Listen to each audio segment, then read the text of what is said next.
ಪ್ರಿಯ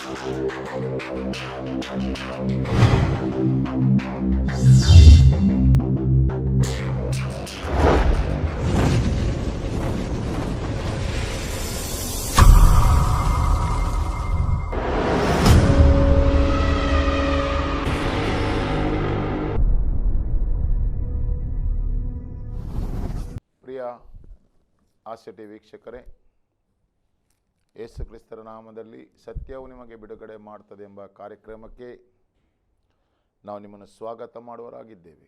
ಅದೇ ರೀತಿಯಲ್ಲಿ ನಮ್ಮ ಮಧ್ಯದಲ್ಲಿ ಪಾಸ್ಟರ್ ಆಸ್ಟಿನ್ ಅವರಿದ್ದಾರೆ. ಅವರು ದೇವರ ಸಂದೇಶವನ್ನು ನೀಡಲಿದ್ದಾರೆ.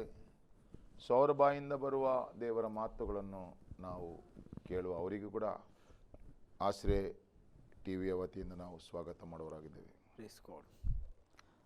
ನಾವಿವತ್ತು ಓದುವ ವಚನ ಯೋಹಾನ 4ರಲ್ಲಿ ಪತ್ರಿಕೆ ಯೋಹಾನ 4 ಪತ್ರಿಕೆಯಲ್ಲಿ ಒಂದೇ ಯೋಹಾನ 4ನೇ ಅಧ್ಯಾಯದಲ್ಲಿ ಅಲ್ಲಿ ನಾವು ಓದಿಕೊಳ್ಳುವ ವಚನ 8ರಿಂದ 10 ತನಕ ಓದಿಕೊಳ್ಳುವ. ಪ್ರೀತಿ ಇಲ್ಲದವನು ದೇವರನ್ನು ಬಲ್ಲವನಲ್ಲ, ಯಾಕೆಂದರೆ ದೇವರು ಪ್ರೀತಿ ಸ್ವರೂಪಿಯು. ದೇವರು ತನ್ನ ಒಬ್ಬನೇ ಮಗನನ್ನು ನಾವು ಆತನ ಮೂಲಕ ಜೀವಿಸುವುದಕ್ಕಾಗಿ ಲೋಕಕ್ಕೆ ಕಳಿಸಿಕೊಟ್ಟುವುದರಲ್ಲಿ ದೇವರ ಪ್ರೀತಿಯು ನಮ್ಮಲ್ಲಿ ಪ್ರತ್ಯೇಕವಾಗಿದೆ. ನಾವು ದೇವರನ್ನು ಪ್ರೀತಿಸಿದರಲ್ಲಿ ಅಲ್ಲ, ಆತನು ನಮ್ಮನ್ನು ಪ್ರೀತಿಸಿ ನಮ್ಮ ಪಾಪ ನಿವಾರಣಾರ್ಥಕವಾಗಿ ತನ್ನ ಮಗನನ್ನು ಕಳಿಸಿಕೊಟ್ಟದರಲ್ಲಿಯೇ ಪ್ರೀತಿಯ ನಿಜ ಗುಣವು ತೋರಿಬರ್ತದೆ. ಆಮೆನ್. ಇದು ಎಂಥ ಸ್ಪಷ್ಟವಾದ ವಾಕ್ಯ. ದೇವರು ಪ್ರೀತಿ ಸ್ವರೂಪನಾಗಿದ್ದಾನೆ. ಇವತ್ತು ತುಂಬ ಜನ ಲೋಕದಲ್ಲಿ ಹೇಳುವಂಥದ್ದು, ಯಾಕೆ ಇಷ್ಟು ಕ್ರೂರತನ, ಯಾಕೆ ಹಿಂಸೆ, ಯಾಕೆ ದರೋಡೆ, ಯಾಕೆ ಕೊಲೆ. ದೇವರು ಪ್ರೀತಿ ಮಾಡುತ್ತಾನಾದರೆ ಈ ಕಷ್ಟ ನಮಗೆ ಯಾಕೆ? ದೇವರು ಪ್ರೀತಿ ಸ್ವರೂಪಿಯಾದರೆ ಈ ಸಮಸ್ಯೆ ಯಾಕೆ? ದೇವರು ಪ್ರೀತಿ ಸ್ವರೂಪನಾದರೆ ಈ ರೋಗ ಕಾಯಿಲೆ ಯಾಕೆ ಅಂತ ಹೇಳ್ತಾರೆ. ಖಂಡಿತ ಎಲ್ಲರೂ ಹೇಳ್ತಾರೆ. ಅವರು ಬೇಡ, ಬೇರೆ ಜಾತಿ ಮತ ಭೇದದನ್ನು ಬಿಡುವ, ಯೇಸು ಸ್ವಾಮಿಯನ್ನು ನಂಬಿದವರೇ ಹೀಗೆ ಹೇಳ್ತಾರೆ. ಖಂಡಿತ. ಈಗ ಪ್ರಪಂಚದಲ್ಲಿ ಕ್ರಿಶ್ಚಿಯನ್ ಎಂಬ ಹೆಸರುಳ್ಳ ಕೋಟಿಗಟ್ಟಲೆ ಜನ ಇದ್ದಾರೆ. ಎಷ್ಟು ಜನ ಇದ್ದಾರೆ? ಬೇರೆ ಎಲ್ಲದಕ್ಕಿಂತ ನಂಬರ್ 1 ನಲ್ಲಿ ಇದ್ದಾರೆ. ಕೋಟಿಗಟ್ಟಲೆ ಜನ. ಆದರೆ ಅವರೇ ಹೇಳ್ತಾರೆ, ಅಂದರೆ ಯೇಸು ಸ್ವಾಮಿಯನ್ನು ನಂಬ್ತಾರೆ ಅಂದರೆ ಅಪೂರ್ವಜರಿಂದ ಬಂದ ನಂಬಿಕೆಯಿಂದಲೇ ಇದ್ದಾರೆ ಅವರು. ನಂಬುದಂದರೆ ಈಗ ನನ್ನ ತಂದೆ ತಾಯಿಗಳು ಕ್ರಿಶ್ಚಿಯನ್, ನಾನು ಕೂಡ ಕ್ರಿಶ್ಚಿಯನ್. ಎಲ್ಲ ದೇವರಲ್ಲಿ ಯೇಸು ಸ್ವಾಮಿಯನ್ನು ದೇವರೆಂದು ನಂಬುವ ಕ್ರಿಶ್ಚಿಯನ್ಗಳು ಈಗ ಜಾಸ್ತಿ ಇದ್ದಾರೆ. ಈಗ ಕ್ರಿಶ್ಚಿಯನ್ನಲ್ಲಿ ಕೂಡ 2 ಪಂಗಡಗಳಿವೆ. ಕ್ರಿಶ್ಚಿಯನ್ನಲ್ಲಿ 2 ನಂಬಿಕೆ ರೀತಿ. ಹೌದು, 2 ಪಂಗಡಗಳಿವೆ, 2 ನಂಬಿಕೆಯ ರೀತಿಗಳಿವೆ. ಒಂದು, ಎಲ್ಲ ದೇವರುಗಳ ಸಂಗಡ ಯೇಸು ಸ್ವಾಮಿ ಒಂದು ದೇವರು, ಅದೊಂದು ನಂಬಿಕೆ. ಒಂದೊಂದು ನಂಬಿಕೆ ಅಂದರೆ ಪಂಗಡ ಕ್ರಿಶ್ಚಿಯನ್ ಹೇಳಿಕೊಳ್ಳುವರು. ಇನ್ನೊಂದು ಪಂಗಡ ಯೇಸುವೇ ದೇವರೆನ್ನುವರು. ಖಂಡಿತ. ಯೇಸುವೇ ದೇವರು ಎಂದು ಹೇಳುವವರು ಇನ್ನೊಂದು ಪಂಗಡ. ಈಗ ನಾವು ಯಾವ ಪಂಗಡದಲ್ಲಿದ್ದೇವೆ? ನಾವು ಯಾವ ಪಂಗಡದಲ್ಲಿ ಇದ್ದರೆ ನಮಗೆ ರಕ್ಷಣೆ ಆಗುತ್ತೆ? ಹೌದಲ್ವಾ? ಈಗ 2 ಪಂಗಡಗಳಿವೆ. ಒಂದು ಪಂಗಡ, ದೇವರೇ ನನಗೋಸ್ಕರ ವಿಜ್ಞಾಪನೆ ಮಾಡು, ಯೇಸುವೇ ನನಗೋಸ್ಕರ ವಿಜ್ಞಾಪನೆ ಮಾಡು. ಯಾರಾದರೆ ಏನಾದರೂ ಕೂಗ್ತಾರೆ, ನನಗೋಸ್ಕರ ಪ್ರಾರ್ಥನೆ ಮಾಡ್ರಿ ಅಂತ. ಹೌದಲ್ವಾ? ಖಂಡಿತ. ಇನ್ನೊಂದು ಪಂಗಡ ಇದೆ, ದೇವರಿಗೆ ಸ್ತೋತ್ರ ಸಲ್ಲಿಸುವ ಪಂಗಡ. ದೇವರಿಗೆ ಸ್ತೋತ್ರ ಸಲ್ಲಿಸುವ ಪಂಗಡ. ಒಂದು ಪಂಗಡ ಇದೆ, ನನಗೋಸ್ಕರ ಪ್ರಾರ್ಥನೆ ಮಾಡಿರಿ, ನನಗೋಸ್ಕರ ವಿಜ್ಞಾಪನೆ ಮಾಡಿರಿ ಎಂದು ಹೇಳುವ ಒಂದು ಪಂಗಡ. ಇನ್ನೊಂದು ಪಂಗಡ ದೇವರನ್ನು ಸ್ತುತಿಸುವ ಪಂಗಡ. ಕಷ್ಟ ಬರಲಿ, ರೋಗ ಬರಲಿ, ಸಮಸ್ಯೆ ಬರಲಿ, ಚಿಂತೆ ಬರಲಿ, ಏನೇ ಬರಲಿ ದೇವರನ್ನು ಅವರು ಸ್ತುತಿಸ್ತಾರೆ. ಹೌದಲ್ವ? ಖಂಡಿತ. ಇನ್ನೊಂದು ಪಂಗಡ, ನನಗೋಸ್ಕರ ಪ್ರಾರ್ಥಿರಿ, ನನಗೋಸ್ಕರ ಪ್ರಾರ್ಥನೆ ಮಾಡಿರಿ, ನನಗೋಸ್ಕರ ಪ್ರಾರ್ಥನೆ ಮಾಡಿ ಹೇಳುವ ಇನ್ನೊಂದು ಪಂಗಡ. ಈಗ ನಾವು ಯಾವ ಪಂಗಡದಲ್ಲಿದ್ದೇವೆ? ಈಗ ಯೇಸುವೇ ದೇವರೆಂದು ಹೇಳುವ ವ್ಯಕ್ತಿ ಮಾತ್ರ ದೇವರನ್ನು ಸ್ತುತಿಸುತ್ತಾನೆ. ಆಮೆನ್. ದೇವರನ್ನು ಸ್ತುತಿಸುತ್ತಾನೆ. ಅದಕ್ಕೋಸ್ಕರ ಈಗ ದೇವರು ಇದ್ದರೆ, ದೇವರು ಪ್ರೀತಿ ಸ್ವರೂಪನಾದರೆ ಇಂಥ ಕಷ್ಟಗಳು ನಮಗೆ ಯಾಕೆ ಬರ್ತವೆ? ಹೌದಲ್ವಾ? ಖಂಡಿತ. ಸೊ ಅಂದರೆ ದೇವರು ಯಾರ ಮುಖಾಂತರ ನಮ್ಮನ್ನು ಪ್ರೀತಿಸಿದ್ದಾನೆ ಅದು ನಮ್ಗೆ ಗೊತ್ತಿಲ್ಲ. ಈಗ ಯಾರೆಲ್ಲ ಹೇಳ್ತಾರಲ್ಲ, ದೇವರು ಪ್ರೀತಿ ಸ್ವರೂಪನಾದರೆ ಇಂಥ ಸಮಸ್ಯೆ ನನಗೆ ಬರ್ತದಾ, ಇಂಥ ಕಷ್ಟಗಳು ನನಗೆ ಬರ್ತದಾ?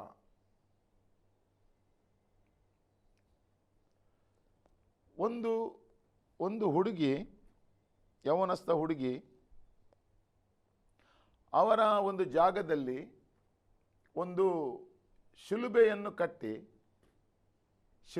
ಕಟ್ಟಿ ಆ ಜಾಗದಲ್ಲಿ ಆರಾಧನೆ ಮಾಡ್ತಾರೆ. ಆ ಹುಡುಗಿ ಯಾವಾಗಲೂ ಆ ಶಿಲುಬೆಯನ್ನು ಒಚ್ಚುವುದು, ಕ್ಲೀನ್ ಮಾಡುವುದು, ಮತ್ತು ಆ ಜಾಗವನ್ನೆಲ್ಲ ಎಲ್ಲ ಎಂಥ ಕಸ ಬಿದ್ದದ್ದು ತೆಗೆಯುವುದು ಅದು ಮಾಡ್ತಾ ಇದ್ಲು. ಅವಳು ಸ್ವಚ್ಛ ಮಾಡ್ತಾ ಇದ್ಲು. ಒಂದು ದಿವಸ ಅವಳು ಆಕ್ಸಿಡೆಂಟಲ್ಲಿ ತೀರೋದ್ಲು. ಆಕ್ಸಿಡೆಂಟಲ್ಲಿ, ತಂದೆ ತಾಯಿಗೆ ಒಂದೇ ಮಗಳು, ಅವಳು ಆಕ್ಸಿಡೆಂಟಲ್ಲಿ ತೀರಿ ಹೋದಾಗ ತಾಯಿ ಬಂದು ಆ ಶಿಲುಬೆಗೆ ಹೊಡಿತಾಳೆ, ಶಿಲುಬೆಗೆ ಅಲ್ಗಾಡಿಸ್ತಾರೆ. ದಿನ ಬಂದು ನನ್ನ ಮಗಳು ನಿನ್ನನ್ನು ಕ್ಲೀನ್ ಮಾಡ್ತಿಲ್ಲ, ಜಾಗವನ್ನು ಕ್ಲೀನ್ ಮಾಡ್ತಿಲ್ಲ, ಆರಾಧನೆ ಮಾಡ್ತಿಲ್ಲ, ಅದು ಮಾಡ್ತಿಲ್ಲ ಎಂದು ಶಿಲುಬೆಗೆ ಬೊಬ್ಬೆ ಹೊಡಿತ. ಈಗ ನಾವು ಶಿಲುಬೆಯನ್ನು ಬೊಬ್ಬೆ ಹೊಡೆದ ಆಗಲ್ಲ, ಶಿಲುಬೆಯಿಂದ ದೇವರು ನಮಗೆ ಏನು ಮಾಡಿದ್ದಾನೆ ಅದು ನನಗೆ ಗೊತ್ತಿರಬೇಕು. ಖಂಡಿತವಾಗಿ. ಈಗ ಆ ಹುಡುಗಿಗೆ ಪಾಪ ಆ ವಿಷಯ ಗೊತ್ತಿಲ್ಲ. ಯೇಸುವಿನ ಶಿಲುಬೆಯ ಸಂದೇಶ ಅವಳ ಹತ್ರ ಇಲ್ಲ. ಶಿಲುಬೆ ಇಟ್ಟಿದ್ದಾಳೆ, ಒಂದು ಶಿಲುಬೆಯನ್ನು ಕಟ್ಟಿ ಅಲ್ಲಿ ಆರಾಧನೆ ಮಾಡ್ತಾರೆ, ಸ್ತುತಿ ಮಾಡ್ತಾರೆ, ಆದರೆ ಶಿಲುಬೆಯ ಸಂದೇಶ ನಮ್ಮಲ್ಲಿಲ್ಲ. ಒಂದು ವೇಳೆ ಶಿಲುಬೆಯ ಸಂದೇಶ ಇದ್ದರೆ ಆ ಮಗಳಿಗೆ ಅವಘಡ ಬರ್ತಿರ್ಲಿಲ್ಲ. ಹೌದಾನೆ? ನಿಜವಾಗಿ. ಮತ್ತು ಅವಳು ಅಂಥ ಕಾರ್ಯ ಕೂಡ ಮಾಡ್ತಿರ್ಲಿಲ್ಲ. ಮಾಡ್ತಿರ್ಲಿಲ್ಲ. ಈಗ ಶಿಲುಬೆಯನ್ನು ಕಟ್ಟಿದ್ದಾರೆ, ಎಷ್ಟೋ ಜನ ಶಿಲುಬೆಯನ್ನು ಕಟ್ಟಿದ್ದಾರೆ, ಅಲ್ಲಿ ಆರಾಧನೆ ಮಾಡ್ತಾರೆ, ಆದರೆ ಶಿಲುಬೆಯಿಂದ ದೇವರು ನಮಗೆ ಏನು ಮಾಡಿದ್ದಾನೆ ಆ ಸಂದೇಶ ನಮ್ಮಲ್ಲಿಲ್ಲ. ಹೌದು, ಸಂದೇಶ ಇಲ್ಲ. ಈಗ ಎಷ್ಟೋ ಜನ ಮರಿಯಳನ್ನು ಆರಾಧನೆ ಮಾಡ್ತಾರೆ, ಮರಿಯಳನ್ನು ಸ್ತುತಿ ಮಾಡ್ತಾರೆ. ಆ ಮರಿಯಳ ಈ ಗೊರಟವನ್ನು ಕಟ್ಟಿ ಅಲ್ಲಿ ಆರಾಧನೆ ಮಾಡ್ತಾರೆ, ಸ್ತುತಿ ಮಾಡ್ತಾರೆ. ಇಂಥ ಒಂದು ವ್ಯಕ್ತಿ ಇದ್ದ. ಸೊ ಅವನ ಜೀವಿತದಲ್ಲಿ ಕತ್ತಲೆ ಬಂದಾಗ, ದೇವರು ಅವರ ಜೀವಿತದಲ್ಲಿ ಒಂದು ಮರಣಕಾರ, ಅವರ ಕುಟುಂಬದಲ್ಲಿ ಒಂದು ಮರಣ ಬಂದಾಗ ಆ ವ್ಯಕ್ತಿಯು ಮರಿಯಾಳ ಆ ಮೂರ್ತಿಯ ಹತ್ತಿರ ಹೋಗಿ ಆತನು ಕೂಗ್ತಾನೆ, ನಾನು ನಿನಗೆ ಇದನ್ನು ಕಟ್ಟಿಕೊಟ್ಟೆ, ನಾನು ನಿನಗೆ ಇಂಥ ರೆಸ್ಪೆಕ್ಟ್ ಕೊಟ್ಟೆ, ನಾನು ನಿನಗೆ ಹಾಗೆ ಮಾಡಿದೆ, ಹೀಗೆ ಮಾಡಿದೆ, ಈಗ ನನ್ನ ಜೀವಿತದಲ್ಲಿ ನನ್ನ ಕುಟುಂಬದಲ್ಲಿ ಇಷ್ಟು ದೊಡ್ಡ ಕಾರ್ಗತ್ತಲೆ ಬರಲು ಕಾರಣವೇನು ಎಂದು ಮರಿಯಳ ಆ ಮೂರ್ತಿ ಹತ್ರ ಹೋಗಿ ಕೇಳ್ತಾನೆ. ಆದರೆ ಮರಿಯಳ ಮುಖಾಂತರ ದೇವರು ಕೊಟ್ಟ ಆ ಯೇಸು ಯಾರೆಂದು ಇವನು ಅರಿತುಕೊಳ್ಳಲಿಲ್ಲ. ಈಗ ಮರಿಯಳು ಹೊಟ್ಟೆಯಲ್ಲಿ ಯೇಸು ಸ್ವಾಮಿ ಹುಟ್ಟಬೇಕಾದ್ರೆ ಮರಿಯಳು ಸ್ವೀಕರಿಸಿದ ಆ ನಂಬಿಕೆ ಏನು? ದೇವರ ವಾಕ್ಯ. ದೇವರ ವಾಕ್ಯ. ಗಬ್ರಿಯಲ ದೂತನು ಮರಿಯಳಿಗೆ ಸಂದೇಶವನ್ನು ತರುವಾಗ ಗಬ್ರಿಯಲ ದೂತನ ಮಧ್ಯದಲ್ಲಿಯೂ ಮರಿಯಳ ಮಧ್ಯದಲ್ಲಿಯೂ ಅಲ್ಲಿ ಸಂಭಾಷಣೆ ಆಯಿತು. ಅಷ್ಟು ಸುಲಭದಲ್ಲಿ ಮರಿಯಳು ಕೂಡ ಒಪ್ಪಿಕೊಳ್ಳಲ್ಲ. ಆದರೆ ಅದು ದೇವರ ಸಂದೇಶವಾದುದರಿಂದ ಅವರ ಮಧ್ಯದಲ್ಲಿ ಒಂದು ಸಂಭಾಷಣೆಯಾಗಿ ಗಬ್ರಿಯಲ ದೂತನ ಪ್ರತಿಯೊಂದು ಮಾತಿಗೆ ಮರಿಯಳು ವಿಧೇಯರಾಗುವಂತೆ ದೇವರು ಮಾಡಿದನು. ಆಗ ಅವಳು ಹೇಳ್ತಾಳೆ, ನಾನು ನಿನ್ನ ಚರಣದಾಸಿ, ನಿನ್ನ ವಾಕ್ಯದಂತೆ ನನಗೆ ಆಗಲಿ. ಹೌದಲ್ವಾ? ಈಗ ನಾವು ವಾಕ್ಯವನ್ನು ಬಿಟ್ಟಿದ್ದೇವೆ, ಮರಿಯಳನ್ನು ಹಿಡಿದಿದ್ದೇವೆ. ಸೊ ಇವನು ವಾಕ್ಯವನ್ನು ಬಿಟ್ಟ, ಮರಿಯಳನ್ನು ಹಿಡಿದ. ಆದುದರಿಂದ ಇಂಥ ಕಾರ್ಗತ್ತಲೆಯ ಪರಿಸ್ಥಿತಿಯಲ್ಲಿ ಆ ಮೂರ್ತಿ ಹತ್ರ ಹೋಗಿ ಅವನು ಬೇಡ್ತಾನೆ.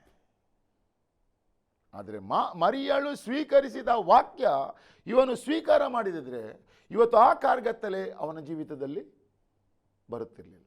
ಕೀರ್ತನೆ 2:8 ನಾವು ನೋಡ್ತೇವೆ, ಆತನ ಮಗನನ್ನು ಮುದ್ದಿಡಿರಿ, ಇಲ್ಲವಾದರೆ ದಾರಿ ಮಧ್ಯದಲ್ಲಿ ನಿಮಗೆ ವಿನಾಶ. ನಾವು ಕೀರ್ತನೆ 2ನೇ ಕೀರ್ತನೆ ಇಲ್ಲಿ ಒಂದು ವಾಕ್ಯವನ್ನು ನೋಡಿಕೊಳ್ಳುವ. 11ನೇ ವಾಕ್ಯ, ಯೆಹೋವನನ್ನು ಭಯಭಕ್ತಿಯಿಂದ ಸೇವಿಸಿರಿ, ನಡುಗುತ್ತಾ ಉಲ್ಲಾಸ ಪಡಿರಿ, ಆತನ ಮಗನಿಗೆ ಮುದ್ದಿಡಿರಿ. ಆಮೆನ್. ದೇವರ ವಾಕ್ಯಕ್ಕೆ ಮುದ್ದಿಡಿರಿ. ನಾವೇನು ಮಾಡ್ತೇವೆ? ಯಾರು ದೇವರ ವಾಕ್ಯವನ್ನು ಸ್ವೀಕಾರ ಮಾಡಿದಾರಲ್ಲ ಅವರಿಗೆ ಮುದ್ದಿಡ್ತೇವೆ. ದೇವರ ವಾಕ್ಯಕ್ಕೆ ಮುದ್ದಿಟ್ಟರೆ ಇಂತಹ ಪರಿಸ್ಥಿತಿ ನಮ್ಮ ಜೀವಿತದಲ್ಲಿ ಬರಲ್ಲ. ವಾಕ್ಯವಾದ ಆತನು ಯೇಸು ಕ್ರಿಸ್ತನ ಮೇಲೆ ನಂಬಿಕೆ ಇಡುವುದು. ಈಗ ಮರಿಯಳು ದೇವರ ವಾಕ್ಯವನ್ನು ಸ್ವೀಕಾರ ಮಾಡಿದರಿಂದ ಪವಿತ್ರಾತ್ಮನು ಮರಿಯಳ ಗರ್ಭದಲ್ಲಿ ಯೇಸು ಸ್ವಾಮಿಯನ್ನು ಜನ್ಮ ಆಗುವಂತೆ ಮಾಡಿದನು. ಹೌದಾನೆ? ಖಂಡಿತ. ಮರಿಯಳು ವಾಕ್ಯಕ್ಕೆ ವಿಧೇಯರಾದ್ದರಿಂದ. ಸೊ ಈಗ ನಾವು ವಾಕ್ಯಕ್ಕೆ ವಿಧೇಯರಾಗಿದ್ದು ಬಿಟ್ಟಿದ್ದೇವೆ. ಯಾರು ವಾಕ್ಯವನ್ನು ನಂಬುತ್ತಾರೋ ಅವರನ್ನು ಹಿಡಿತೇವೆ. ಇಲ್ಲಿ ಹೇಳ್ತಾರೆ, ದೇವರು ತನ್ನ ಒಬ್ಬನೇ ಮಗನನ್ನು ನಾವು ಆತನ ಮೂಲಕ ಜೀವಿಸುವುದಕ್ಕಾಗಿ ಲೋಕಕ್ಕೆ ಕಳಿಸಿಕೊಟ್ಟುದರಲ್ಲಿ ದೇವರ ಪ್ರೀತಿಯೇ ನಮ್ಮಲ್ಲಿ ಪ್ರತ್ಯಕ್ಷವಾಗಿದೆ. ಅದೇ ವಾಕ್ಯ ಕಳಿಸಿಕೊಟ್ಟನ ಆ ಪ್ರೀತಿ ಬಿಟ್ಟು ಮತ್ತೆ ಬೇರೆ ಏನು ಬೇಕು ನಮಗೆ? ಎಷ್ಟು ನಾವು ದೇವರ ವಾಕ್ಯದಲ್ಲಿ ಪ್ರೀತಿ ಇಡ್ತೇವೋ ಅದೇ ನಮಗೆ ಬ್ಲೆಸ್ಸಿಂಗ್. ಈಗ ನೋಡಿ, ನಮಗೆ ಈಗ ಲೋಕದ ಜನರಿಗೆ ತಿಳಿಯಬೇಕಾದ ಏನಂದ್ರೆ, ಬೇಕಾದದ್ದನ್ನೇ ಅವ್ರು ಹಿಡ್ಕೊಳ್ಳಿಲ್ಲ, ಬೇಡವಾದದನ್ನೇ ಹಿಡ್ಕೊಂಡಿದ್ದಾರೆ. ಅದಕ್ಕೆ ಸಮಸ್ಯೆಗಳು ಬೆನ್ನು ಬಿದ್ದಿವೆ. ದೇವರ ವಚನ ಹೇಳ್ತದೆ, ನೀವು ದೇವರ ಆಜ್ಞೆಯನ್ನು ಮೀರಿ ನಡೆದರೆ ಇಂಥ ಶಾಪಗಳು ನಿಮ್ಮ ಮೇಲೆ ಬರ್ತವೆ. ಅಂದ್ರೆ ಒಂದು ವಾಕ್ಯ ನೋಡುವ. ಧರ್ಮೋಪದೇಶ ಕಾಂಡ 10ನೇ ಅಧ್ಯಾಯ 12ನೇ ವಾಕ್ಯ ಓದಿ.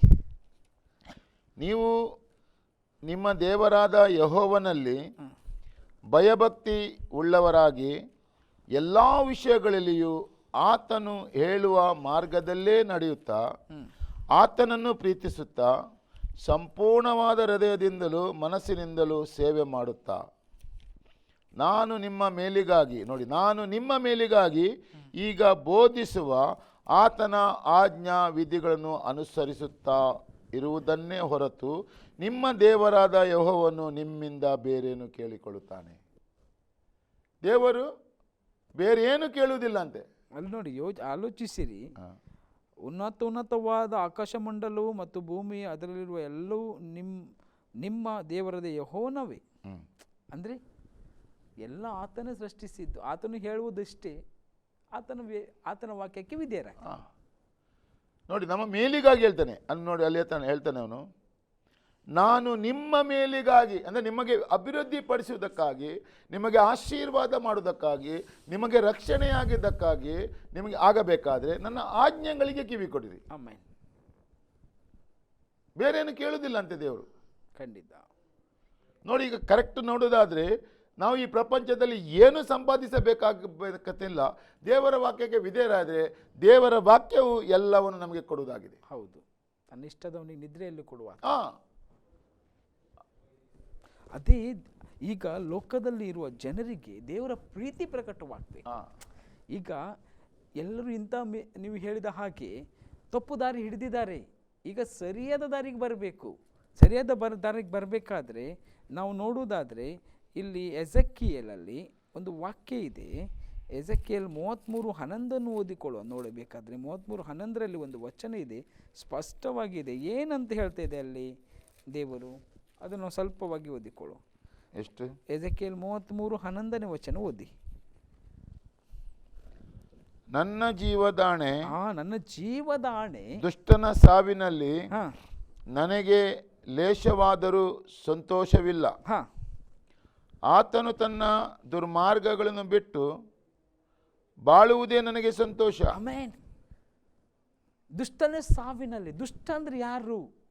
ದೇವರನ್ನು ಅಲ್ಲ ಕಳಿಯುವನು, ದೇವರು ಇಲ್ಲ ಅಂತ ಹೇಳುವವನು, ದೇವರ ವಿಷಯದಲ್ಲಿ ದೇವರ ವಾಕ್ಯವನ್ನು ಮೀರಿ ನಡೆಯುವವನು, ಅಥವಾ ದೇವರ ಪ್ರೀತಿಯನ್ನು ಅಲ್ಲ ಕಳೆಯುವನು. ಈ ಲೋಕದಲ್ಲಿ ಎಷ್ಟೋ ಜನರಿದ್ದಾರೆ. ದುಷ್ಟನ ಸಾವಿನಲ್ಲಿ ನನಗೆ ಲೇಷವಾದ್ರೆ ಇಷ್ಟ ಇಲ್ಲ. ಅದಕ್ಕೆ ದೇವರು ಹೇಳ್ತಾನೆ, ನೀವು ಸಾಯುವುದ್ಯಾಕೆ, ನೀವು ಜೀವವಾಗಿರಬೇಕಂತಲೇ ನಾನು ನನ್ನ ಒಬ್ಬನೇ ಏಕೈಕ ಮಗನನ್ನು ಕೊಟ್ಟೆ ಈ ಲೋಕಕ್ಕೆ. ಅದರಂತೆ ದೇವರು ಈ ಲೋಕದ ಮೇಲೆ ಎಷ್ಟೋ ಪ್ರೀತಿಯನ್ನಿಟ್ಟು ತನ್ನ ಒಬ್ಬನೇ ಮಗನನ್ನು ಕೊಟ್ಟನು, ಒಬ್ಬನಾದರೂ ನಾಶವ. ಇಲ್ಲಿ ಕರೆಕ್ಟಾಗಿ ದುಷ್ಟನ ಸಾವಿನಲ್ಲಿ ಕೂಡ ದೇವರು ಇಷ್ಟಪಡೋದಿಲ್ಲ.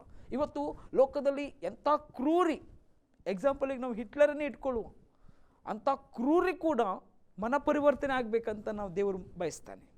ಅವನಷ್ಟು ಪಾಪ ಮಾಡಿದ್ದಾನೆ, ಆದರೂ ಕೂಡ ಮನ ಪರಿವರ್ತನೆ ಆಗಬೇಕಂತಲೇ ದೇವರು ಬಯಸ್ತಾನೆ. ಯಾಕಂದರೆ ದೇವರಿಗೆ ಒಬ್ಬನು ಕೂಡ ನಾಶವಾಗಬಾರ್ದು. ಇದರ ಅರ್ಥ ಏನು? ಅದರ ಅರ್ಥ ಏನು? ನಾವು ಈ ಭೂಲೋಕವನ್ನು ಬಿಟ್ಟ ಮೇಲೆ ಮತ್ತೊಂದು ಪ್ರಪಂಚ ಇದೆ, ಮತ್ತೊಂದು ಲೋಕವಿದೆ, ಮತ್ತೊಂದು ದೇಶ ಇದೆ. ಆ ದೇಶಕ್ಕೆ ನಾವು ಬರಬೇಕು. ಇವತ್ತು ನಾವು ಸಂದೇಶ ಯಾಕೆ ಪ್ರಕಟಿಸ್ತೇವೆ? ಇವತ್ತು ಯಾಕೆ ಶುಭ ಸಮಾಚಾರವನ್ನು ಜನರಿಗೆ ಹೇಳ್ತೇವೆ? ಯಾಕೆ ಯೇಸುವಿನ ಪ್ರೀತಿಯನ್ನು ನಾವು ಒತ್ತಿ ಹೇಳ್ತೇವೆ ಅಂದರೆ, ಯಾಕಂದರೆ ನಮ್ಮ ದೇವರು ಜೀವಿಸ್ತಾನೆ. ನಮ್ಮ ದೇವರು ಜೀವಿಸುವಾತನಾಗಿದ್ದಾನೆ. ಆತನ ಬಳಿಗೆ ನಾವೆಲ್ಲರೂ ಬರಬೇಕು. ಇವತ್ತು ನಾವು ಇಲ್ಲಿ ವಾದ ಮಾಡಲಿಕ್ಕೆ ಕೂತ್ಕೊಳ್ಳಿಲ್ಲ. ಇವತ್ತು ನಿಮ್ಮದು ಕೆಟ್ಟದು, ನಮ್ಮದು ಒಳ್ಳೆಯದು, ಅದು ಇದು ಹೇಳಲಿಕ್ಕೆ ನಾವು ಕೂತ್ಕೊಳ್ಳಿಲ್ಲ. ಆದರೆ ನಾವು ಇಲ್ಲಿ ಕೂತ್ಕೊಂಡಿದ್ದೇವೆ ಸತ್ಯ ಹೇಳಲಿಕ್ಕೆ. ನಿನಗೆ ಜೀವ ಬೇಕು, ನಿನಗೆ ನಿತ್ಯ ಜೀವ ಬೇಕು, ನಿನಗೆ ಮೋಕ್ಷ ಬೇಕು, ನಿನಗೆ ಪರಲೋಕ ಬೇಕು. ಇಷ್ಟು ದಿನ ನೀನು ಏನೆಲ್ಲ ಮಾಡಿ ನಾಶನನ್ನು ಹೊಂದಿದೆಯಲ್ಲ, ಅದರಿಂದ ನಿನಗೆ ಬಿಡುಗಡೆ ಬೇಕು. ದೇವರ ಪ್ರೀತಿ ಹತ್ರ ಬರಬೇಕು. ಆ ಪ್ರೀತಿ ಯಾವುದು? ಆ ಪ್ರೀತಿಯೇ ದೇವರು ಆಗಿದ್ದಾನೆ. ಪ್ರೀತಿ ಸ್ವರೂಪನು ಅದು ಕರ್ತನು ಯೇಸು ಸ್ವಾಮಿ ಆಗಿದ್ದಾನೆ. ಅದು ಬಿಟ್ಟು ಬೇರೆ ಇಲ್ಲ. ಇಲ್ಲಿ ಕರೆಕ್ಟಾಗಿ ಹೇಳ್ತೇನೆ, ದುಷ್ಟನ ಸಾವಿನಲ್ಲಿ ಲೇಷವಾದರೂ ಸಂತೋಷವಿಲ್ಲ ನಮ್ಮ ದೇವರಿಗೆ. ಈಗ ನಾವು ಏನು ಪ್ರಾರ್ಥನೆ ಮಾಡಬೇಕಂದ್ರೆ, ಈಗ ಸತ್ಯವನ್ನು ಹೇಳುವ ಪ್ರವಾದಿಗಳಿದ್ದಾರೆ, ಸುಳ್ಳನ್ನು ಹೇಳುವ ಪ್ರವಾದಿಗಳಿದ್ದಾರೆ. ಇದು ಸಗ್ರಿಗೇಟ್ ಆಗಬೇಕು. ಈಗ ಈಗ ಯಾರು ಸುಳ್ಳು ಯಾರು ಸತ್ಯ ಸಂಪೂರ್ಣವಾಗಿ ಅರಿತಿರುವುದು ದೇವರು ಮಾತ್ರ. ಖಂಡಿತವಾಗಿ. ಈಗ ಯಾರಿಗೂ ನಾವು ಬೆರಳು ತೋರಿಸಿ ಹೇಳಲಿಕ್ಕಾಗೋದಿಲ್ಲ, ನೀನು ಸುಳ್ಳುಗಾರ, ನೀನು ಸುಳ್ಳು ಪ್ರವಾದಿ ಅಂತ ಹೇಳಲಿಕ್ಕಾಗಲ್ಲ. ಇಲ್ಲ, ಜಜ್ಮೆಂಟ್ ಮಾಡಲಿಕ್ಕೆ ಆಗೋದಿಲ್ಲ. ಆದರೆ ಸುಳ್ಳು ಪ್ರವಾದಿ ಹತ್ರ ಹೋಗುವ ಜನರ ಸಂಖ್ಯೆ ಜಾಸ್ತಿ ಇದೆ. ಸತ್ಯ ಪ್ರವಾದಿಯ ಹತ್ತಿರ ಬರುವ ಜನರ ಸಂಖ್ಯೆ ಕಡಿಮೆ ಇದೆ. ಆದುದರಿಂದ ಈಗ ನಮ್ಮ ಪ್ರಾರ್ಥನೆಯಲ್ಲಿ, ದೇವರೇ, ಸುಳ್ಳು ನಿನ್ನ ವಾಕ್ಯವನ್ನು ಬಿಟ್ಟು ಮಾತನಾಡುವ ಸುಳ್ಳು ಪ್ರವಾದಿಗಳ ಶಕ್ತಿ ನೀನು ಮುರಿಬೇಕು. ಈಗ ನೀವು ಹೇಳಿದ ಪಾಯಿಂಟಲ್ಲಿ ನಾನು ಸ್ವಲ್ಪ ಆ್ಯಡ್ ಮಾಡ್ಕೊಳ್ತೇನೆ. ಸುಳ್ಳು ಮತ್ತು ಸತ್ಯ ಅದರಲ್ಲಿ ಜನ ಜಾಸ್ತಿ ಇರಲಿ ಕಡಿಮೆ ಇರಲಿ, ಆದರೆ ಅಲ್ಲಿ ಹೋಗುವವರಿಗೆ ನಾವೀಗ ಜಡ್ಜ್ ಮಾಡೋದು ಬೇಡ. ಹೋಗುವವರಿಗೆ ತಿಳಿಯಪಡಬೇಕು ದೇವರ ವಾಕ್ಯ ಎಲ್ಲಿ ಸತ್ಯವಾಗಿ ಬೋಧಿಸಲ್ಪಡ್ತದೆ, ಎಲ್ಲಿ ಸತ್ಯವಾಗಿ ವಿವರಿಸಲ್ಪಡ್ತದೆ, ಎಲ್ಲಿ ಸತ್ಯವಾಗಿ ಸಾರಲ್ಪಡ್ತದೆ, ಆ ಜಾಗದಲ್ಲಿ ಹೋದರೆ ಮಾತ್ರ ಮೋಕ್ಷ. ದೇವರ ವಾಕ್ಯವನ್ನು ತಿರುಚಿ, ದೇವರ ವಾಕ್ಯವನ್ನು ಕಳೆದು, ದೇವರ ವಾಕ್ಯವನ್ನು ಮುರಿದು, ದೇವರ ವಾಕ್ಯದ ಪ್ರಕಾರ ಜೀವಿಸದ ಯಾವುದೇ ಪವಿತ್ರ ಸಭೆ ಅಂತ ಹೇಳಿ ಕರೆಯಲ್ಪಟ್ಟರೂ ಕೂಡ ಅದು ಪವಿತ್ರವಾಗಲಿಕ್ಕೆ ಸಾಧ್ಯವಿಲ್ಲ. ಯಾಕೆ? ಇಲ್ಲಿ ದೇವರ ವಾಕ್ಯ ಕೊಡಲ್ಪಟ್ಟಿದೆ. ಈಗ ನಿಮಗೆ ಸಂವಿಧಾನ ಕೊಡಲ್ಪಟ್ಟಿದೆ. ನಮಗೆ ಯಾಕೆ ಕೊಟ್ಟಿದ್ದು? ಟ್ರಾಫಿಕ್ ರೂಲ್ಸ್ ಕೊಟ್ಟಿದ್ದಾರೆ. ಯಾಕೆ ಕೊಟ್ಟಿದ್ದು? ನಿಮ್ಮ ಆಫೀಸ್ ಇದೆಯಲ್ಲ, ನಿಮಗೆ ನಿಮ್ಮ ಆಫೀಸ್ನಲ್ಲಿ ಬರುವಂಥ ಕೆಲಸಗಾರರಿಗೆ ಯಾಕೆ ಕೆಲಸದ ನಿಯಮ ಕೊಟ್ಟಿದ್ರಿ ನೀವು? ಒಂದು ಪವಿತ್ರ ಸಭೆ ಇದೆ, ನಾವು ಪವಿತ್ರ ಸಭೆ 9:30 ಆರಾಧನೆ ಪ್ರಾರಂಭಿಸ್ತೀವಿ ಅಂತ ಯಾಕೆ ನಾವು ಒಂದು ನಿಯಮಗಳನ್ನು ಮಾಡಿ ಆ 9:30 12:30 ತನಕ ಯಾಕಂತೆ ನಾವು ಮಾಡ್ಕೊಳ್ತೇವೆ? ಯಾಕೆ? ಅದನ್ನು ಮುರಿಯುವುದಕ್ಕ, ಅದನ್ನು ನಾವು ಪಾಲಿಸುವುದಕ್ಕ ಅಲ್ವಾ? ಯಾರು ಈ ಲೋಕದಲ್ಲಿ ಜೀವಿಸುವಾಗ ಇಂಥ ನಿಯಮಗಳಿಗೆ ಒಳಪಡ್ತಾರೋ, ಅದೇ ರೀತಿಯಾಗಿ ದೇವರ ರಾಜ್ಯದಲ್ಲಿ ದೇವರು ಹುಡುಕಿಕೊಳ್ಳುವವರು ಮೊದಲು ಅವರು ಮಾಡಬೇಕಾದ ವಿಷಯ ಇಷ್ಟೇ: ದೇವರ ವಾಕ್ಯವನ್ನು ಓದಿಕೊಳ್ಳಬೇಕು. ದೇವರ ವಾಕ್ಯದಂತೆ ಜೀವಿಸುವವರು, ವಾಕ್ಯದಂತೆ ಸಾರುವವರು. 100ಕ್ಕೆ 100 ನಾನು ಸತ್ಯ ಅಂತ ಹೇಳಲಿಕ್ಕೂ ಕೂಡ ಯಾರು ನಾನು ಜಡ್ಜ್ ಮಾಡುವುದಿಲ್ಲ. ಬಟ್ ಅವರ ಪ್ರಯತ್ನ ಅಲ್ಲಿದೆ. ದೇವರ ವಾಕ್ಯದಂತೆ ಜೀವಿಸುವರು ಈ ಲೋಕದಲ್ಲಿ ಇದ್ದಾರೆ. ದೇವರ ವಾಕ್ಯ ಸತ್ಯವಾಗಿ ಸಾರುವವರು ಇದ್ದಾರೆ. ನಮ್ಮ ಆತ್ಮರಕ್ಷಣೆಗೆ ನಾವೇನು ಮಾಡಬೇಕು? ಅವರನ್ನು ಹುಡುಕಿಕೊಳ್ಳಬೇಕು. ಯಾಕಂದರೆ ಈಗ ಸುಳ್ಳು ಸತ್ಯ ಗೊತ್ತಾಗುವುದು ಯಾವುದರಿಂದ? ಈಗ ಜನರಿಗೆ ಎಲ್ಲಿ ಹೋಗ್ಬೇಕಂತ ಗೊತ್ತಾಗಲ್ಲ. ಪ್ರಾಬ್ಲಮ್ ಯಾಕಂದ್ರೆ ವಿಚ್ ಇಸ್ ರೈಟ್ ಗೊತ್ತಾಗಲ್ಲ, ವಿಚ್ ಇಸ್ ರಾಂಗ್ ಅಂತ ಗೊತ್ತಾಗಲ್ಲ. ಸೊ ಈಗ ಎಲ್ಲಿ ಪವಿತ್ರಾತ್ಮನಿಗೆ ರೆಸ್ಪೆಕ್ಟ್ ಕೊಡ್ತಾರ ಹಾಂ, ಅಲ್ಲಿ ಜನರು ಹೋಗ್ಬೇಕು. ಖಂಡಿತ. ಒಂದು ದೇವರಲ್ಲಿ ಎಷ್ಟು ಜನ? 3 ಜನ. ಹೌದು. ತಂದೆ, ಮಗ ಮತ್ತು ಪವಿತ್ರಾತ್ಮ. ಹೌದು. ಸೊ ಈಗ ಪವಿತ್ರಾತ್ಮನ ಮುಖಾಂತರ ನಾವು ಯೇಸುವನ್ನು ಹುಡುಕಬೇಕು. ಯೇಸು ನಮ್ಮನ್ನು ತಂದೆಯ ಬಳಿಗೆ ಕರೆದುಕೊಂಡು ಹೋಗ್ತಾನೆ, ಪರಲೋಕ ತೆರೀತಾನೆ. ಖಂಡಿತ. ಸೊ ಈಗ ಎಲ್ಲಿ ಪವಿತ್ರ ಆತ್ಮನಿಗೆ ರೆಸ್ಪೆಕ್ಟ್ ಇಲ್ಲವ ಆ ಜಾಗದಿಂದ ನಾವು ಬಿಟ್ಟು ಹೊರ ಬರಬೇಕು. ಪವಿತ್ರ ಆತ್ಮ ಅಂದರೆ ಏನು ಅಲ್ವಾ? ಪವಿತ್ರಾತ್ಮ ಅಂದರೆ ದೇವರು ಹಾಕಿದ್ದಾನೆ ಒಂದು. ಎರಡನೇಗೆ ಪವಿತ್ರಾತ್ಮನಂದರೆ ದೇವರ ವಾಕ್ಯ. ಈಗ ನಮ್ಮ ಕಣ್ಣಿಗೆ ದೇವರು ತೋರುವುದಿಲ್ಲ, ಅಲ್ಲ, ಸಹಾಯಕ. ಈಗ ಸಹಾಯಕನೆನ್ನುವರು ತುಂಬ ಜನ ಇದ್ದಾರೆ, ಕಣ್ಣಿಗೆ ಕಾಣುವ ಸಹಾಯಕರು. ಆದರೆ ತಂದೆಯಾದ ದೇವರು ಯೇಸು ಕ್ರಿಸ್ತರ ಮುಖಾಂತರ ನಮಗೆ ಪವಿತ್ರ ಆತ್ಮನನ್ನು ಸಹಾಯಕನಾಗಿ ಕೊಟ್ಟಿದ್ದಾನೆ. ಆತನೇ ದೇವರಾತ್ಮನು. ಹಾಂ, ಕರೆಕ್ಟ್. ಪವಿತ್ರ ಆತ್ಮನು ಸಹಾಯಕನಾಗಿ ಕೊಟ್ಟಿದ್ದಾನೆ. ಸೊ ಯಾವಾಗ ಎಲ್ಲಿ ಪವಿತ್ರಾತ್ಮನಿಗೆ ರೆಸ್ಪೆಕ್ಟ್ ಉಂಟೋ ಅಲ್ಲಿ ನಾನು ಹೋಗ್ಬೇಕು. ನೋಡಿ, ನೀವು ಹೇಳಿದ ವಾಕ್ಯ ಸಂಪೂರ್ಣ ಸತ್ಯ. ಈಗ ಹೊಸಬರಾಗಿ ಬರ್ತಾರೆ ಅಥವಾ ಕೆಲವರು ದೇವ್ರ ವಾಕ್ಯನ್ನೇ ಓದಿರುವುದಿಲ್ಲ, ಆಯಿತಾ? ಈಗ ನಾನು ಹೊಸದಾಗಿ ಬಂದೆ, ನಾನು ಬಹಳ ಸಭೆಗಳಿಗೆ ಹೋಗಿದ್ದೇನೆ ಕ್ರಿಸ್ತನಲ್ಲಿ ಬಂದಾಗ, ಆಯಿತಾ? ಬಹಳ ಸಭೆಗಳಿಗೆ ಹೋಗಿ ಬಂದಿದ್ದೇನೆ. ನೋಡುವಾಗ ಎಲ್ಲರೂ ಪರಿಶುದ್ಧರಂತ ಹೇಳ್ತಾರೆ, ಯಾರು ಕೂಡ ಹೇಳುವುದಿಲ್ಲ ನಾವು ನಮ್ಮ ಸಭೆ ಸರಿ ಇಲ್ಲ, ನಾವು ಈ ವಾಕ್ಯದಲ್ಲಿದ್ದೇವೆ, ನಾವು ಹಾಗೆ ಅಲ್ಲಿ ಹೋದ ಮೇಲೆ ನಾವು ದೇವರ ವಾಕ್ಯವನ್ನು ಓದಲಿಕ್ಕೆ ಅಲ್ಲಿ ಹೋಗೋಕ್ಕಿಂತ ಮುಂಚೆ ದೇವರ ವಾಕ್ಯಗಳನ್ನು ಓದ್ತಾ ಇದ್ದೆವು. ಆವಾಗ ನಮ್ಗೆ ತಿಳಿದು ಬಂತು ಯಾರು ವಾಕ್ಯದ ಅನುಸಾರ ಜೀವಿಸ್ತಾರೆ, ಯಾರು ವಾಕ್ಯದ ಅನುಸಾರ ಜೀವಿಸುವುದಿಲ್ಲ. ಆವಾಗ ನಮ್ಮ ಪವಿತ್ರಾತ್ಮ ದೇವರು ವಾಕ್ಯದ ಮುಖಾಂತರ ನಮಗೆ ಪ್ರಕಟಪಡಿಸಿದ. ಈಗ ನಾವು ಸಂಪೂರ್ಣ ವಾಕ್ಯ ಓದುವಾಗ ಒಬ್ಬ ವ್ಯಕ್ತಿ ಅವನ ನಡತೆಯಿಂದ, ಅವನ ಫಲದಿಂದ ಸಂಪೂರ್ಣ ಗೊತ್ತಾಗ್ತದೆ ದೇವರಾತ್ಮನಿಂದ ನಡೆಸಲ್ಪಡ್ತಾನೋ ಇಲ್ಲವೋ. ದೇವರಾತ್ಮನಿಂದ ನಡೆಸಲ್ಪಡುವ ವ್ಯಕ್ತಿಯಲ್ಲಿ ಮೊದಲನೇದಾಗಿ ಪ್ರೀತಿ ಇರ್ತದೆ. ದೇವರಾತ್ಮನಿಂದ ನಡೆಸಲ್ಪಡುವ ವ್ಯಕ್ತಿಯಲ್ಲಿ ವಾಕ್ಯಾನುಸಾರ ಜೀವಿಸ್ತಾನೆ. ದೇವರಾತ್ಮನಿಂದ ನಡೆಸಲ್ಪಡುವ ವ್ಯಕ್ತಿ ಪವಿತ್ರಾತ್ಮನ ಅಭಿಷೇಕ ಇರ್ತದೆ. ದೇವರಾತ್ಮನಿಂದ ನಡೆಸಲ್ಪಡುವ ವ್ಯಕ್ತಿ ಕ್ರಿಸ್ತನಿಗೆ ಸಾಕ್ಷಿ ಕೊಡ್ತಾನೆ. ದೇವರಾತ್ಮನಿಂದ ನಡೆಸಲ್ಪಡುವ ವ್ಯಕ್ತಿ ದೇವರ ವಾಕ್ಯಕ್ಕೆ ಅವಿದ್ಯೆಯನ್ನು ಹಾಕೋದೇ ಇಲ್ಲ. ಅದು ದೇವರ ವಾಕ್ಯದಿಂದ ನಡೆಸಲ್ಪಡ್ತಾನೆ, ಅಂದರೆ ದೇವರ ಆತ್ಮನು ಸಹಾಯಕನಿಂದ ನಡೆಸಲ್ಪಡ್ತಾನೆ.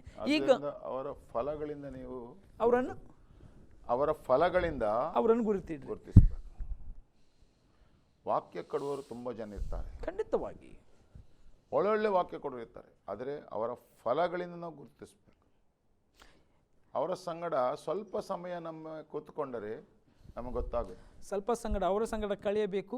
ಸ್ವಲ್ಪ ಅವರು ಹೇಳಿದ ವಾಕ್ಯಗಳನ್ನು ನಾವು ಬೈಬಲಲ್ಲಿ ಏನು ಮಾಡಬೇಕು, ಒಂದು ಸಲ ತಿರುಚಿ ನೋಡಬೇಕು. ಒಂದೇ ವಾಕ್ಯ ಇಡುವುದಲ್ಲ. ಒಂದೇ ವಾಕ್ಯ, ಈಗ ಒಂದು ವಾಕ್ಯ ಹೇಳಿ ಅರ್ಧ ಗಂಟೆ, 1 ಗಂಟೆ, 2 ಗಂಟೆ ಮೆಸೇಜು ಇಡೀ ದಿನ ಮಾತನಾಡೋರಿರ್ತಾರೆ. ಒಂದೇ ವಾಕ್ಯದಲ್ಲಿ ಬ್ಯೂಟಿಫುಲ್ ಆಗಿ ಪ್ರೆಸೆಂಟೇಷನ್ ಮಾಡ್ತಾರೆ, ಬ್ಯೂಟಿಫುಲ್ ಆಗಿ ಎಕ್ಸ್ಪ್ಲೇನ್ ಮಾಡ್ತಾರೆ. ಆದರೆ ಅಲ್ಲಿ ನಾವು ನೋಡಬೇಕು, ಅವನ ಬೊಕ್ಕಸದಿಂದ ಅದು ಬಂದಿದೆಯೋ ಅಥವಾ ಅದು ದೇವರ ಬೊಕ್ಕಸದಿಂದ, ಟ್ರೆಸರಿಂದ ಅದು ಹೊರಗೆ ಬಂದಿದೆಯೋ. ದೇವರ ಬೊಕ್ಕಸ ಯಾವುದು? ದೇವರ ವಾಕ್ಯದಿಂದ.